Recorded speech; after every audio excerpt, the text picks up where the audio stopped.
আসসালামু আলাইকুম বন্ধুরা, আশা করি সবাই সুস্থ আছেন। বন্ধুরা, প্রায় সময় আমি আমার ভিডিওতে একটা কথা বলি, আমেরিকা হলো এমন দেশ যারা ঘটনার পরিপ্রেক্ষিতে কোনো রিয়াকশন দেখায় না, বরঞ্চ রিয়াকশন দেখানোর জন্য বিভিন্ন ঘটনা তৈরি করে। স্ক্রিনে বর্তমানে আপনারা রিয়াকশন দেখানোর জন্য যে যুক্তরাষ্ট্র ঘটনা তৈরি করছে তার দৃশ্য দেখছেন। গত 100 বছরেও যেই ঘটনা ঘটেনি, যুক্তরাষ্ট্র অবশেষে সেই ঘটনা ঘটাতে চলেছে।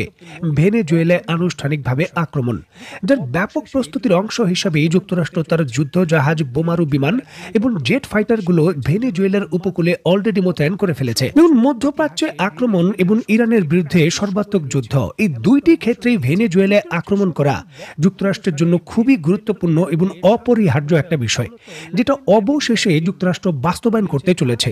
এবং ভেনেজুয়েলার যিনি বর্তমান ক্ষমতাসীন রয়েছেন, জনাব মাদুরো, গত 100 বছরের ইতিহাসে ভেনেজুয়েলা সবথেকে ক্রাইসিস সময়ে রয়েছে এমনটাও ঘোষণা দিয়েছেন। যুক্তরাষ্ট্র